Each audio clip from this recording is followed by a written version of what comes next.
Hi everybody. Today I'm going to show you about truth tables. Truth tables will be the next assignment you'll do, and they really are kind of fun. I think you might find them to be interesting. You've seen a truth table for the conditional if P then Q, but let me start with that. Whenever we make a truth table, we'll have the P column. If the terms are P, Q, and R, we'll always go in alphabetical order. It'll be P, then Q. And in this case, with this very simple truth table, I can go right to the conclusion that it would be if P then Q. We're going to always start our truth tables the same way. Once when they're both true, once when the first one's true and the second one's false, once when the first one's false and the second one's true, once when they're both false. So we'll always go true, true, false, false, true, false as we set up our truth tables. There's good reason for that, and we'll talk more about it in a moment. To think through this conditional, I'm going to this conditional if P then Q. I'm going to let P be the statement I go fishing and Q be the statement I catch a red. So this conditional would say if I go fishing, then I'll catch a redfish. And you see that I did go fishing and I did get a redfish, so you say that's true. Again, if I say, if I go fishing, I'll catch a redfish, but you see that I did go fishing, but yet the conclusion is false, I did not get a redfish, you say that I said a false statement. However, if I say, if I go fishing, then I'll catch a redfish, and I did not go fishing, but somehow I still have a redfish, that does not argue with the original conditional. We're going to call it true, which is a bothersome thing to some folks. Last case, if I go fishing, I'll catch a redfish. I didn't go fishing and I didn't get a redfish. Well, it doesn't argue with my original conditional. If I'd gone fishing, I surely would have. So I'm going to call that true. And you're going to remember that the only time a conditional is ever considered false is when you have a true hypothesis leading to a false conclusion. But let's look at some other truth tables. This is the contrapositive. I told you we were going to compare those soon. To do this, the truth table for this, the contrapositive of the original conditional, although it starts with not Q here, we will always begin the same method with a P column and then a Q column. We're going to want to compare this truth table to the last truth table, and they should have the same premises, and P and Q are our premises here. We'll always begin the same way, true, true, like this, false, false, true, false, true, false. And if the premises are the same, then the way the thing behaves over on the right-hand side, we can make interesting decisions from that. To do this, which is a conditional, the hypothesis is a negation and the conclusion is a negation, but this is a big conditional. The hypothesis is not Q. It'll be easy to decide about not Q because I have the Q column in place. The conclusion is not P. It'll be easy to think about the not P column because I have the P column in place. And then I can fix the whole conditional. This is a conditional. It just happens to be the contrapositive of this one. So here goes my last column. If not Q, then not P. Now you might be thinking, oh, I could have skipped those steps. And I would say, no, you can't. Every column you fill out has to have an easy way to make that decision. The not Q column will be the opposite of the Q column. Therefore, it'll be false, true, false, true.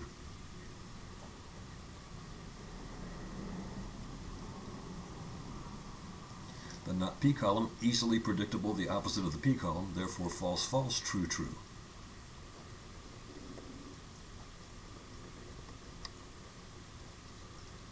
Now, this column, which is the column we want to finish with, has a conditional.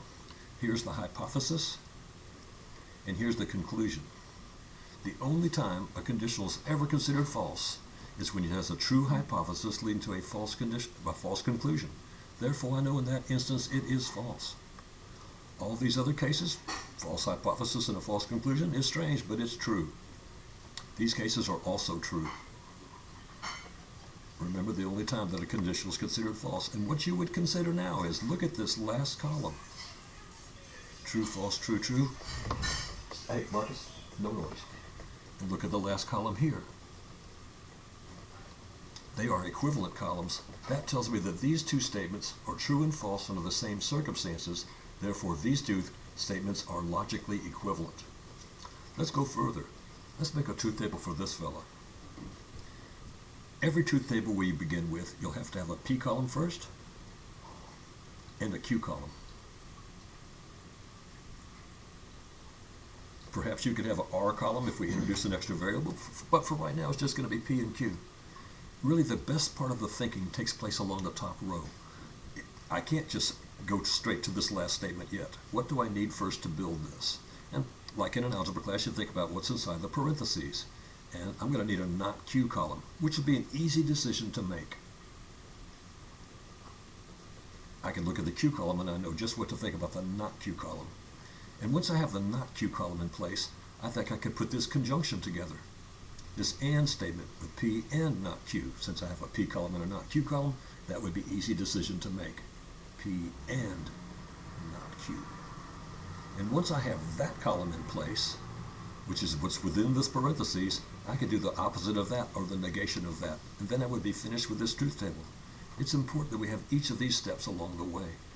So I would terminate or finish this guy with not P and not Q. Because I want to compare this truth table to these other ones, I should begin with the same premises. That'll be true, true, false, false in the P column.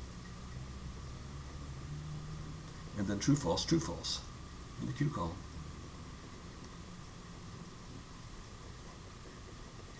Every decision should be easy and I ought to be able to tell you how I made that decision. The not Q column is clearly the opposite of the Q column. Therefore, false, true, false, true.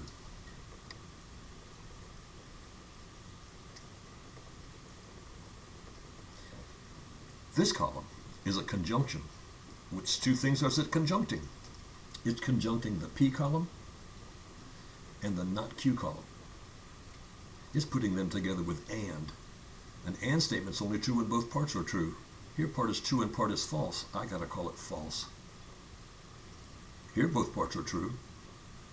Therefore, this conjunction is true.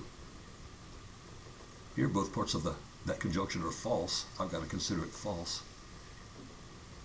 And in the last case, one conjunct is false, one conjunct is true, but it's a conjunction that's only true when both parts are true. I've got to consider it false. But then what do I have here? How do I make these decisions? In this column is the negation of this one. In fact, if you were to ask me how would you classify this? Is it a conjunction or a negation? I'd say it's a negation. It's the negation of a conjunction. We can make these decisions easily. They'll be the opposite of this column, which would be true, false, true, true. And again, now this is just an interesting thing that I set up. This last column, true, false, true, true, matches with this last column and matches with this last column. That makes me tell you that these things are logically equivalent. They're certainly true and false under the same circumstances. But let's go back to this condition I was looking at before. The guy says, if I go fishing, then I'll catch a redfish. That would be the original conditional. What would this say under these circumstances? If I go fishing, then I'll catch a redfish. This one would say, if I don't catch a redfish, then I didn't go fishing. And actually, those things say the same thing, just in a different manner. And what about this one then? P is the statement I go fishing, Q is the statement I catch a red. This statement would say, it's not true that I go fishing and I don't catch a redfish. And I say that says the same thing. It's not obvious to everyone that those say the same thing, but maybe with an example that helps. But one thing we can count on, if the last columns match, we can say that they are logically equivalent. Let's make another truth table. I think we'll find some other things that are truthful. For this interesting case, we're going to start like we always do with a P column and a Q column. No other way to begin. A clever thing for you to do would be pause the video and then fix the top row. I'm going to do that right away, but you should pause it and fix that yourself. And as I think of the things I'll need for this, to have this in at the end of my top row here, I'll need a P and Q column. And those will be easy decisions to make. I'll just decide about from these two. And I'll need a not Q column as well. And that'll be an easy decision to make. It'll just be the opposite of the Q column. But then I got to put those two things together with and that'll be the crowning statement in this truth table. So the last column should be P and Q and not Q. Well, that sounds kind of funny, doesn't it? Let's go through there and do this truth table as we should. P column would begin as we always begin, so we can compare it with others. True, true, false, false. And the Q column, true, false, true, false.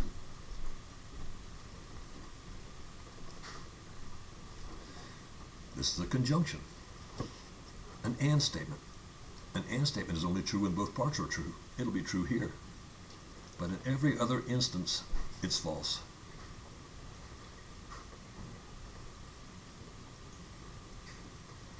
The not Q column, easy decisions to make. That's why we arrange this top row the way we do. Every single one of these decisions is easy. I don't want you to be super clever and do 3 things at once. I don't ever want you to do anything but one step at a time. The not Q column is the opposite of the Q column. Therefore, it'll be false, true, false, true. Later, when you get super clever, then you can skip some steps, but not in this class, not at this time. Okay, now I got my not Q column in place, and I have my P and Q column in place, and here, this is a giant conjunction.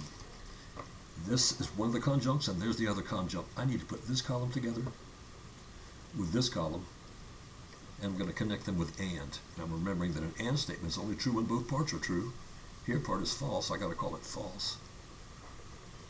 Here part is false, I got to call it false again. Here part's false, and then here part's false. This thing is false every single time. Yeah.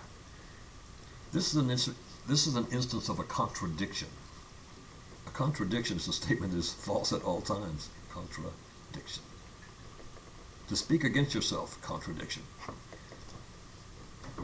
How could it be that I have P and Q and I don't have Q? That's a contradiction. Anytime you get a truth table and the last column is all false, you'll know that's a contradiction. Let's look at a couple more. You see, they do get a little bit more interesting. The right thing for you to do would be stop the video and try to set up that top row. And then pause the video a couple more times as I set up the top row and see if you can't manage it yourself. But I'm going to start as I should.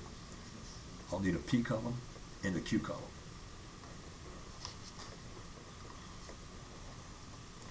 This might be kind of a long truth table.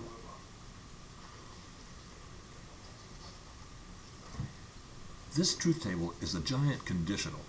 Here's the hypothesis, a little bit complicated, and there's the conclusion. Somewhere along the line, I'm going to need a not P column, but I also need this. And part of this hypothesis is the conditional if P then Q. I can make those decisions because I have a P column and a Q column in place. I'm also going to need a not Q column so I can form this hypothesis, which is a conjunction.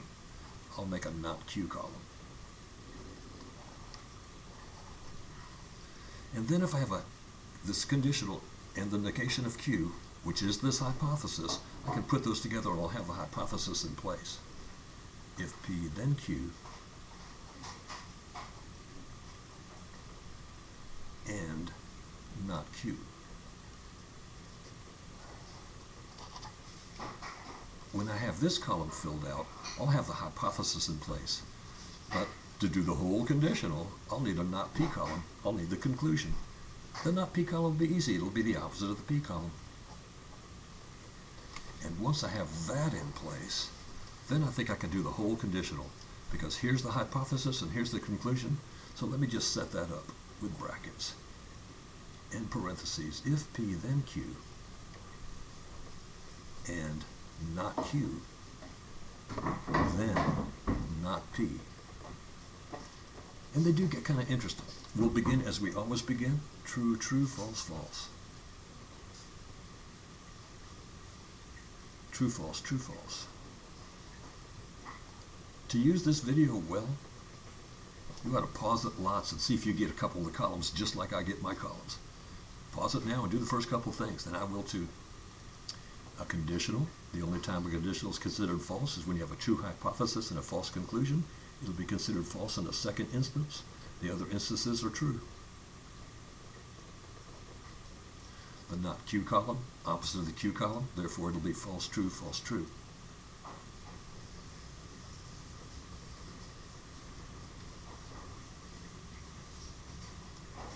This column, conjuncts these two columns. A conjunction is only true when both parts are true. Here part is false, so I'll have to call it false. Here part is false, I gotta call it false again. Again, part of it is false. But here both parts are true, so I can call it true. As I try to set up this truth table for this whole statement, I'll need the conclusion, that not P column, which will be the opposite of the P column, so it'll have to be false, false, true, true.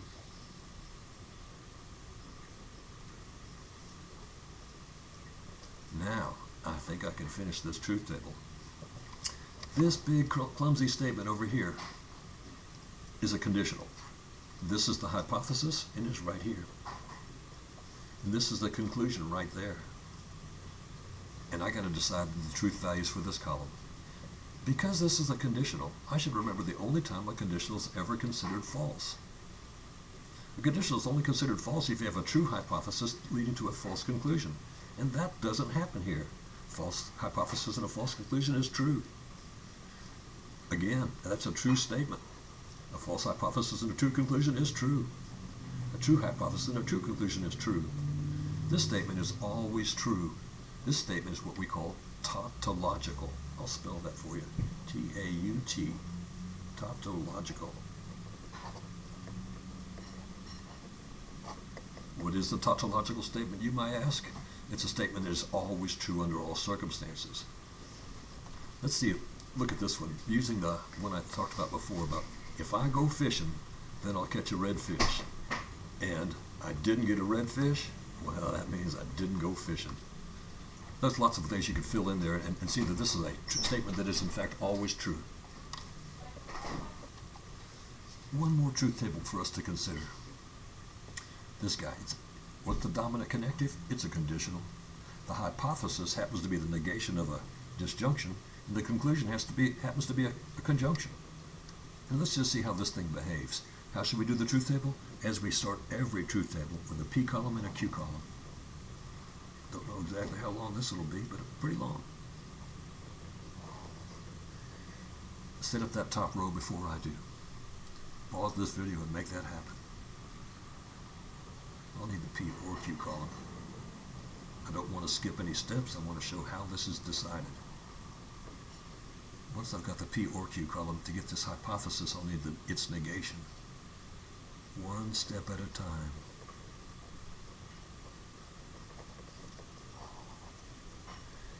Now I have a column for the hypothesis. I'll need a column for the conclusion. I got a P column and a Q column. I can conjunct them, and it would look like this, P and Q. I don't really need these parentheses, but let me put them on there. This guy is the conclusion.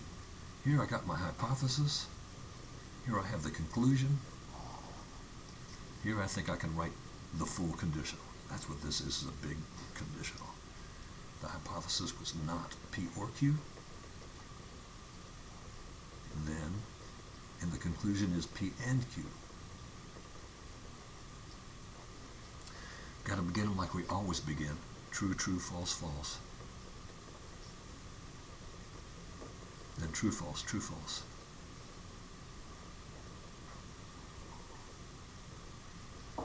P or Q, an or statement is true if either half is true. It's true in the first case. True in the second case. An or statement is true if either half is true. Third case is also true. In the fourth case, when both parts are false, we consider it false. Here I have the negation. This is the negation of this column. Now, that'll be easy decisions to make because I got this column in place. It'd have to be false, false, false, true.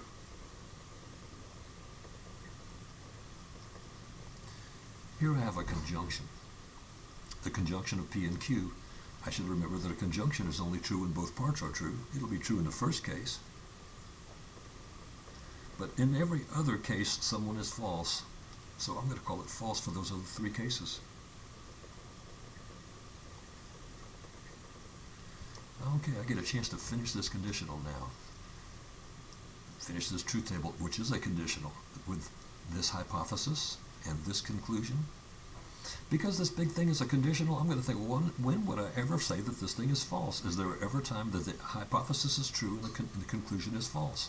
And that only happens here, doesn't it? There it will be false. All these other cases are interesting, and it's funny, and you might want to argue about it, but I'm going to tell you that they're true in a logic class. So that's what the last column would look like here. And on the test situation, if it were multiple choice, perhaps, I would just say, set up this truth table. You'd have to show me your work on another document, but then the last column would be how we make these decisions. Now there's a few things for us to talk about here at the bottom of this page. Which of these are logically equivalent, and why do you think so? And the answer to that is pretty obvious. The first three were logically equivalent. I think so because they're true and false under the same premises, because they have the last column matching. Things that should be important to us. Which of these are contradictory? What makes the statement contradictory? Why is it contradictory? And you probably remember the fourth one was contradictory. What makes a statement contradictory? A contradiction, or makes it contradictory? If it's always false. Like I'll say, I'm wealthy and I have no money. Well, if you're wealthy, you have to have money. So that would be a contradiction. It would always be false. Is one of the statements tautological? And how do you know it's tautological? I would say, yep. Number 5 is tautological. What makes a statement tautological is in the conclusion column, all the statements are true. So now you know a few things about them. Here's a question. Is this guy logically equivalent with anything else, this last truth table? Does anything else have a last column that matches with this one? True, true, true, false? And I'd say, no, nothing we did here matches with that. So it's not logically equivalent with anything else. But if you were to make another truth table and the last column matched with this one, then I would say that that one and this one would be logically equivalent statements. Now you have an exercise to do. Hope you understand it all. Email me if you don't.